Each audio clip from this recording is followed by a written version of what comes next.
Joe McLaughlin, and he's JP's first son, Tim Hoey. Well, we have another great show for you tonight. So, boys, let's get it started. We get started with the guy that I think we're pretty familiar with. Tom Brady ends up going to his 10th Super Bowl on Sunday. I don't know if Tom Brady was the best player on the field, but that guy wills things to happen with his play, and just the fact that Tom Brady is on the field, you know you've got a chance to go to the Super Bowl. He was the best player in the field in the first half, I thought. Second half was a little rough, but the first half he was terrific. Yeah, he was terrific, and that's all they needed when you had a guy like Shaq Barrett, who just played extraordinary in the defensive side. It seemed like he was in Rodgers' face all game, Joe. It might even be worse coming up. Eric Fisher is a big loss for Kansas City, and Mahomes with the Turco isn't as mobile, so they could be, they could give KC some trouble. It doesn't, KC looks unbeatable, but I'm not going to sell Tom Brady short. And he's a great field general. Like Russ was saying, he drags everyone else along. That Buccaneers team couldn't win nothing last year. Yeah. Now the winners. Yeah, Timmy, a lot of fans spoke to this week thinking that if Tom Brady had been on the Patriots, somehow that we would be in the Super Bowl is absolutely ludicrous. That is, I won't say he barely got there with all of that talent that he has around him, but, we would have seen a replay of last year, if not worse this year. He might have had less, the Patriots might have had less weapons this year. I mean, Walker was out injured for most of the year. Not Walker, I mean, Edelman, Edelman, both sides of the ball. We would have seen an angry, bitter Tom Brady sulking around and moping and yelling at people all year with the Patriots this year. That's my opinion. Yeah, Russ, the Patriots don't go any more than 9-7 with Tom Brady. They 10-6, and they make the playoffs. They have the same exact year they had last year with Tom Brady, right? Get launched. Not as good a team. This year was not as good a team. They get launched in the first round. If they make the playoffs. But I think what, and people's concern, I know, is not that Tom Brady's in the Super Bowl this year. The fact is that if Tom Brady is a quality quarterback the next couple of years, then the mistake seems to be glaring, because had you kept him around and paid him and gone through this year, maybe you could have gotten to another Super Bowl in the next couple of years with Tom. Well, it wouldn't have been the first time that Belichick misread Brady's longevity, right?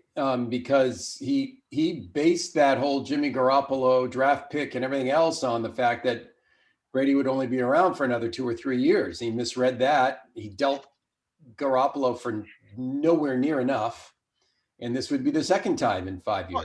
Well, we really can't blame Belichick. He's just basing it on the last 1,000 years of how long guys reach their athletic peak, and this freak of nature, Tom Brady, comes along and shatters every myth we ever had about age professional athleticism.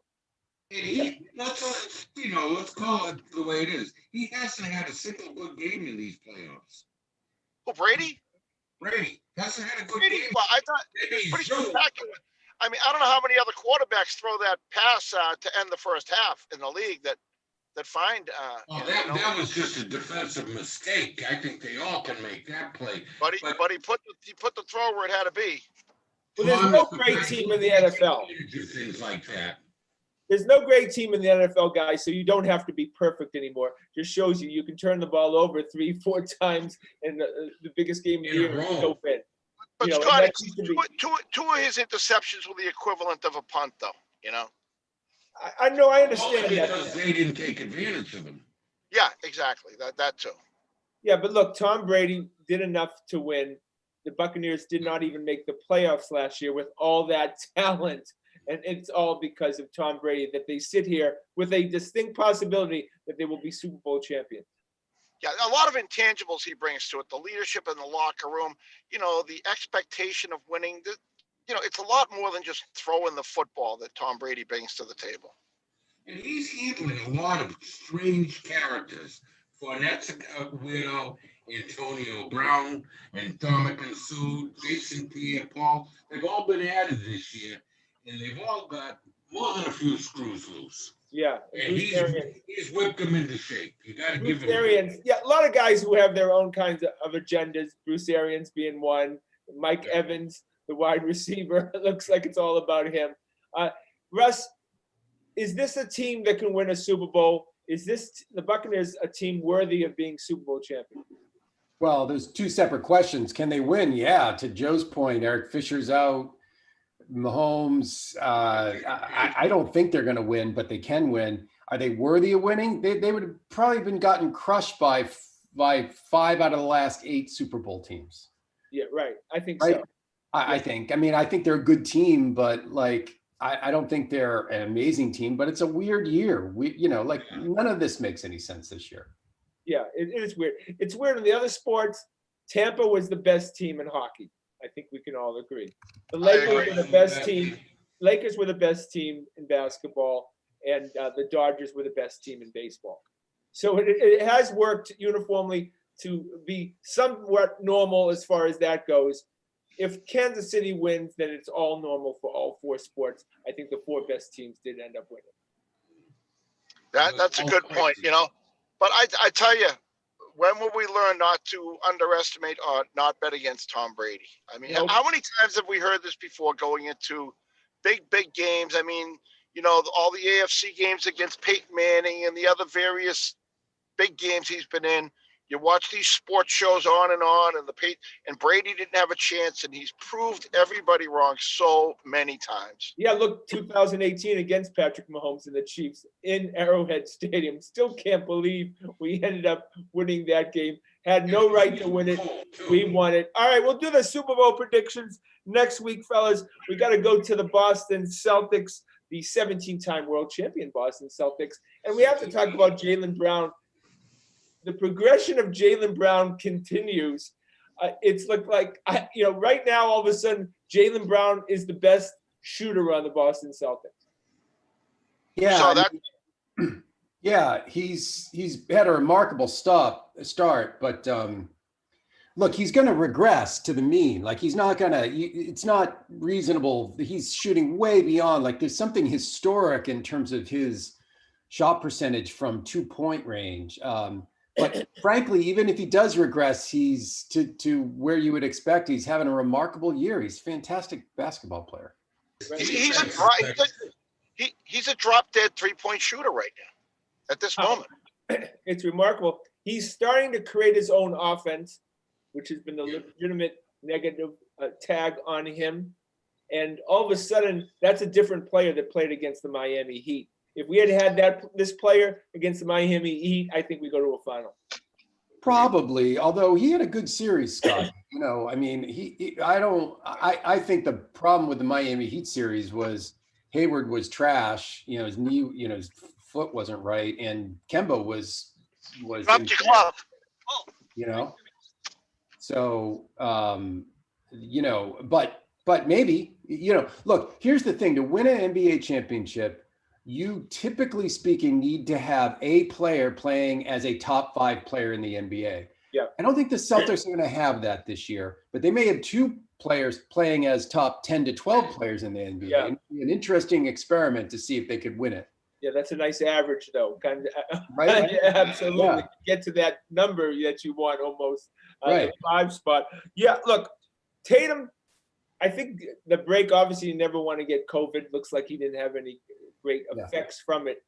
But having a guy like Tatum take a couple of weeks off right now, it's going to be awful helpful during the course of the playoffs because they're going to have to lean on their best player. It's all about these 2 guys. Like it's all coming down, in Kitten. Do they have enough additional support? Kemba and Smart and whatever bigs are playing, but they're going to go as far as these 2 guys take them. Yeah. Jason Tatum's going to have to play like Kobe Bryant. Yeah. It's not going to just have to be a comparison of. Yeah. He's going to have to play like that. Oh, to play with Utah and the Lakers, they both have to step it up even more. Okay, we talk about the wings adding a piece again, and we talk about this being a tryout right now. The Avante Greens, the Chemis, and stuff. Do you see any guy right now who has stood out from this season that could play key minutes in the playoffs that we didn't think about starting the opening day?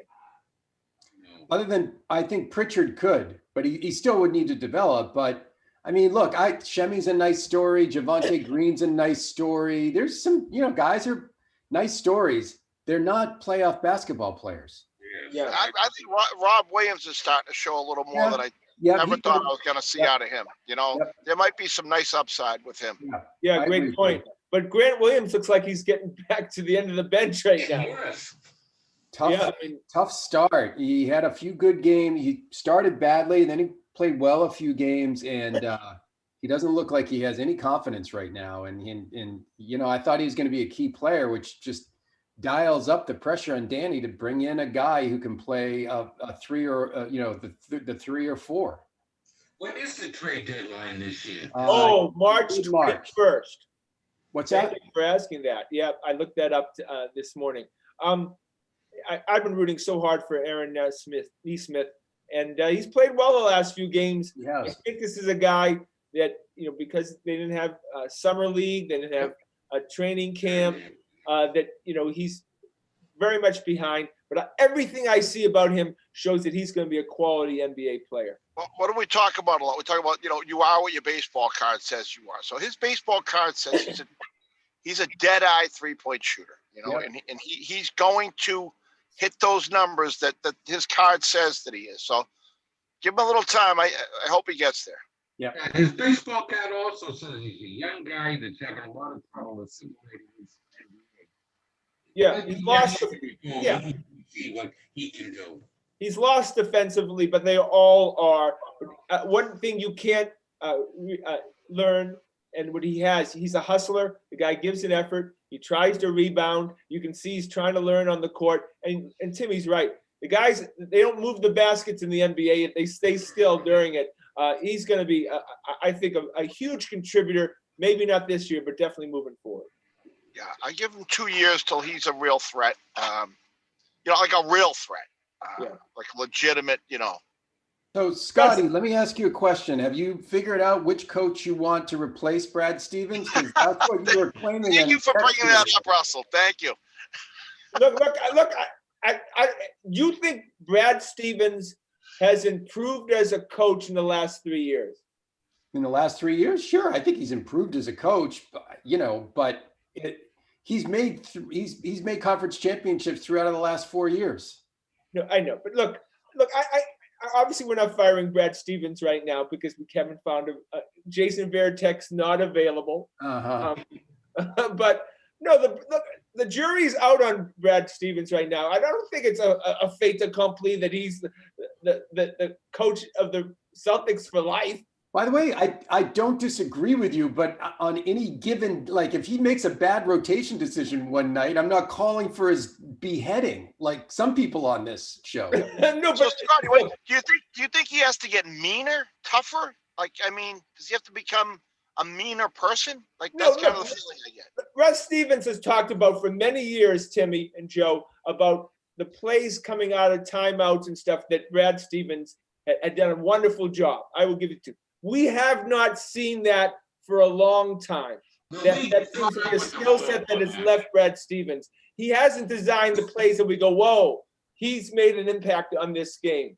Would you agree? Yeah, but he's not the new face in town anymore. Yeah. Everyone has studied his game and what his tendencies, and so they're a little bit better prepared for him. Gentlemen, I apologize, but I have to sign off here. Okay. Timmy. All right. I think Joe is right, Scotty, in that I think maybe the league's caught up to him a little bit. Maybe he's just not, the stuff that he ran before. He's run out of his, he's like one of those offensive coordinators who has a bunch of scripted plays, and then by the end of the first quarter, he's out of them. Guys, I agree. They haven't been as creative or as effective recently. Right, and we know that's how a lot of games are won or lost by those plays. Yeah, but I don't think there's ever been a coach in the history of the NBA fired because of his after timeout plays. I know, but look, we got to see if Danny Ainge gets up there and says we're firing Brad Stevens because his ATO plays aren't up to snuff. Well, that would be very I'm interesting. more inclined to fire Danny. I've got more bones to pick with Danny than with Brad. Well, I tell you something, Danny. Yeah, for the draft he had in 2019, which was now that Grant Williams is on the end of the bench with Carson Edwards, is horrendous. Will go down as one of the worst drafts when you look at the players That's that a tough one to he defend right now. could have drafted, or he did draft in Tybalt. Can you imagine having Tybalt on this team right now? Yeah, I look, Tybalt's a hell of a defensive player, but I got to tell you, that guy can't shoot. That guy's a worse shooter than Ben Simmons. He can't, like, Tybalt can't hit a wide open corner three. It's a disaster. I know, but a guy is long. He's an incredible defender, but like, I'm sorry. I got some friends in Philly who literally hide their eyes every time that guy pulls. Yeah, right. Look out for the women in show. No, he does. He looks like he makes like Shemi Ojale look like Pistol Pete Maravich. It's true. It's true. All right, we have to go to Daniel Tice, and to be honest with you, I think he's maybe the most underrated player in basketball right now. This kid continues to develop. We have to re-sign him because the way this kid develops, I don't even know what his upside is, but he's become a legitimate top 10 center in the NBA. He's going to get a Kelly Olynyk contract, and I don't think the Celtics are going to want to match that. I totally agree with you, Scott, and I kind of agree with Joe that he could end up getting an offer for $10 million a year, and which would put the Celtics in a spot. You know, I kind of went into this year thinking Tice could be a guy who could get dealt at this deadline, and I don't think that's going to happen. I think, you know, by the way, if Tice keeps playing well and Williams improves, I could see them sending Tristan Thompson out at the deadline. Yeah. Well, look, I don't think it would affect as far as the ability to acquire players if they sign Tice. Is that right, Russell? Yeah. I mean, these centers, even decent centers, are not getting big contracts. You know, you're looking at the top of the market is now $10 or $11 million a year. That would give the Celtics pause. But you know, would they sign if Tice keeps playing this way and Thompson keeps playing this way? Would they sign Tice and deal Thompson at the end of the year? I think they would. Okay, who's a better player, Kelly Olynyk, who makes $15 million a year, or Daniel Tice? Oh, Nice. I would take Tice 7 days a week and twice on Sundays. That's what I'm saying. That all of a sudden, Yeah, but that Olynyk would never get paid that now. That he got paid that 3 years ago. okay. Look, I want to keep Tice because I like to have good players on the team, and you know it'll be very difficult to replace them. Look, as Joe, as far as firing Danny, he picked up Tice for nothing, and he's definitely equivalent to a top 10 first round draft pick on that year. I just been frustrated with Danny that he just doesn't make that move to get him over the top, either in the off season, but definitely at the trade deadlines. The last big trade he made at the deadline was when he shipped Kirk out and ruined that team. Well, they did get Isaiah Thomas, but your point is true. And Joe, if they don't use this trade exception, or at least part of it at the deadline, I'm gonna hurl myself off my roof. I really am. Like, there's no reason not to do that this year. Yeah, I'm hearing some rumors. Thaddeus Young. He looked good the other night. I thought he'd be a nice pickup. He's a tough-minded player. You put Thaddeus Young and Marcus Smart on the court at the same time, there's not going to be a lot of BS going on. I tell you that. Yeah, but at the very least, we should have been acquiring guys like him in the last couple of years at the deadline. You know, the PJ Browns, and Danny hasn't done it. Yeah, I mean, it's my biggest complaint about Danny. It's really my only complaint. I think these, you know, could he have traded these draft picks, you know, these slots like the Sacramento slot and the Memphis slot? Yeah, but we also got really bad luck that they both ended up being the 14th pick, you know? It's tough to blame them too hard on the draft side. I blame them a lot for not doing anything at these last several trade deadlines. Yeah, well, let's see what Romeo Langford. I mean, I think Romeo Langford's a N'Keal Harry like bust, but we'll see what happens. Brad Stevens, Russell's buddy, said that Kemba's not going to play back-to-back games the whole season. And this doesn't bode well for what this guy's needed. I get people texting me today about this. I totally disagree. That is exactly what I want the Celtics to do.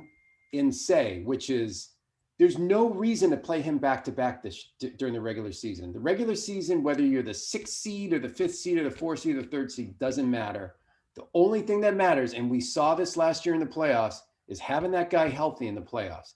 That's the only thing that matters. And who's going to play the point? Pritchard's out now for a time, and Teach has been terrible.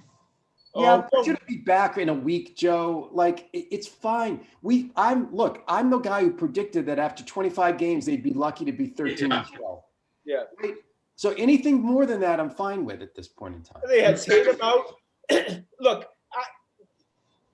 Boston sports fans react too quickly. Jeff Teague is a great player, has been a great player. He's fine. He's absolutely going to be fine. He played well early this season. Jeff Teague's going to contribute greatly to this team. By the end, he's going to be one of our favorite players going into the playoffs. You watch. Don't give up on Jeff Teague. All right, we got to go to the Boston. Got to go to the Boston Red Sox, who actually made some moves, getting Adam Ottavino from the Yankees. This kid's a Northeastern guy, even though he's 34 years old. Great move to get a prospect and to pick up probably their best reliever for the 2021 season. I like the move. I mean, look, we've all been complaining that the Red Sox have turned themselves into some mid-market team. And this is the Red Sox flexing that financial muscle, bringing in salary, getting a prospect for taking on a really good pitcher with a high salary. Frank German, a guy throws 98 miles an hour, was a 4th-round pick a few years ago. Right. Yeah. However, unfortunately, it's a Band-Aid on a gaping wound. That's the only issue. I probably, but look, this team's not going to be as bad as it was last year. If a couple of things come together, remember, if Erod can pitch well, if Eovaldi can pitch well, Chris Sale can come back. A lot of teams make the playoffs. There's a chance the Red Sox could make the playoffs. Yeah, with this fakakta stuff going on, I think that it's the egg has been scrambled so much in professional sports with no home field or home court advantage. You take a look at the NBA standings, everyone's bunched up, right? Yeah. Difference between the 2nd seeded team and the 12th seeded team is like 3 games. The Red Sox could absolutely make the playoffs this year. Absolutely. Look, you get Vasquez. How many wins do they need to make the playoffs, do you think? 85? Probably 85, yeah. I don't know. Yeah, probably maybe closer to 90. Yeah, I don't know if I would have to bet against that. I don't see them winning 90 games with this crew. I mean, unless Sale makes a remarkable comeback and Eovaldi makes a remarkable comeback, I won't be shocked if both of those guys are on the disabled list in the first month. Look, you got Devers at 3rd, Xander at short, Vasquez at catcher, and Verdugo in center field. That's 4, and Martinez your DH. Those are 5 really good players on your team. And name how many teams have 5 top quality guys like that. It's the pitching, though. I mean, is the pitching going to hold up? No, I'm saying they're obviously trying to, reinforce a horrid pitching staff. But there's certain moves you never know they could compete. I'm not completely selling the Red Sox short. No, it could be a fun team. I'd like to see him pick up a quality second baseman instead of all these. I think they've got. By the way, hang on a second. They're only making the playoffs if they make some more moves. Yeah, I think they're only making the playoffs if they get another pitcher. As presently constituted, I don't think there's any way. I'm totally with you, Timmy. I'm 100% with you. Right now, I wouldn't bet them to making the playoffs, but a couple moves, and Sale comes back in June. Eovaldi stays healthy. These are ifs, but who knows? Remember, fellas, there's going to be a lot of quality guys who should have gotten pretty good contracts who are going to be happy with non-roster invitees in spring training. You pick up a couple of diamonds in the rough, which is quite possible, and fill the team up. You could have a good team. I mean, the biggest person I'm hoping to really see is Eovaldi. I think I was a big fan of his, and I think he's a very good pitcher. I'm hoping he regains his form that we saw at one point. Well, he was their best pitcher last year, right, Russ? Yeah. Yeah. So he pitched for the whole season. I think I didn't watch it, but from what I'm told, right? Yeah. I mean, I think he's legit, you know, and I have high hopes for him. And Tanner Houck, Joe, good young prospect who showed a lot when he was up here. He certainly did, but let's see, this season should play out a lot differently. You're going to go back to the 162 grind, and I think maybe by a certain point in the season, they might start filling up the ballparks again. Not filling them, but plenty of fans in there. And yeah, let's see what one Alex Cheating Heart Cora comes up with, and sees what kind of. I'm gonna have a new nickname for that asshole every week, and it's all gonna be negative, unless we win the World Series. Then he's Pete Rose can't get on the Hall of Fame ballot, but this guy can get a manager's job. It's really unbelievable. I mean, that's the irony is. Kurt Schilling, Clemens, and Bonds, and guys like that can't make the Hall of Fame, but Alex Cora's got a cushy manager's job. Wait. Everyone doesn't agree with me and you, Scotty, on how egregious that violation that he did was, but we think he served his time. It's very bad. Oh, he served his time. You gotta be kidding. Oh my God. But the thing about Clemens and Bonds are, tell that to the cities that lost to them because of it. He did his time. He did his time.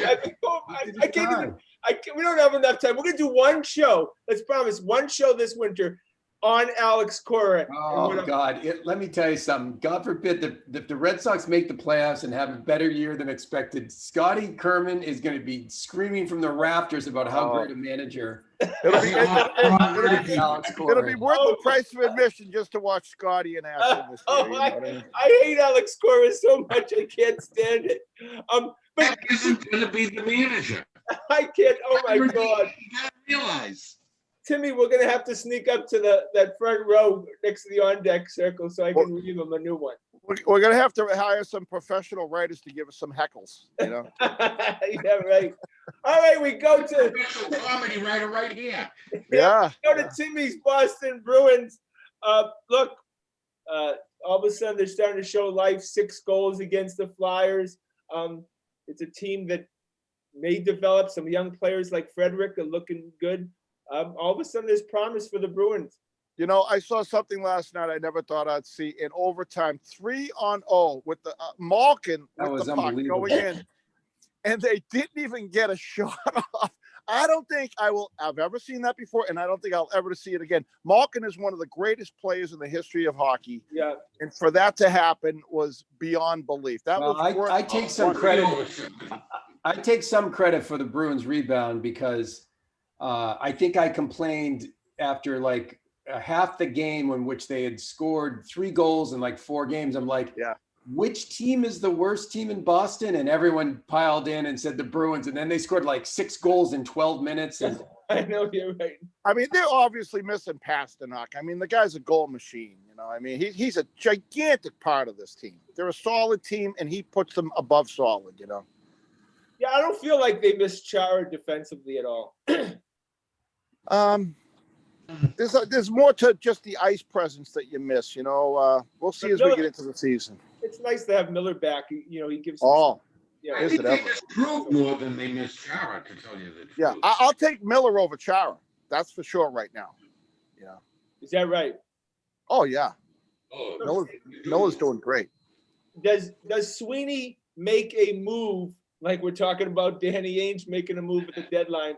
Will Sweeney feel like he's one player away from possibly winning a cup, or are they further away from that? I think we're one I could use a really, really, really good offensive defenseman, kind of we had that we just gave away in our little guy there. Timmy, you've mentioned Hannafin. You've mentioned I know that Yandel is apparently on the block. Oh, I'd take Yandel in a heartbeat. Well, he's annually in the trade rumor going to Boston. I mean, my God, right? It's unbelievable. He's always mentioned. I feel like we'll get him when he's on the back end. He lives right up the street from me, so it wouldn't be a big commute for him. Oh, is that right? Yeah, that's pretty cool. Yeah, the 2 guys you brought up were local guys. I have to say, every time the Penguins and the Bruins play, it's just a great game. Oh, I tell you, that Pittsburgh team, they have a lot of talent. They're fun to watch operate. And it's But why are they doing so poorly, Tim? I don't know. I don't know. They have a lot of talent. It's a funny league. It's a game. Hockey's a game of bounces a lot of times. Like that 3-on-0, they should have. They had. Rask made some great saves last night too. They had their chances. Let me tell you. Malkin hit the crossbar once. There was several times they could have put the puck in the net. I thought the Penguins carried the play, actually. All right, so boys, there's a chance, like Joe said, about in the next couple of months about being able to go back and watch games. And of course, the show is called The Grandstanders. If the Red Sox were playing tomorrow, would you guys go? I would. I like going to the ballpark. You know what I mean?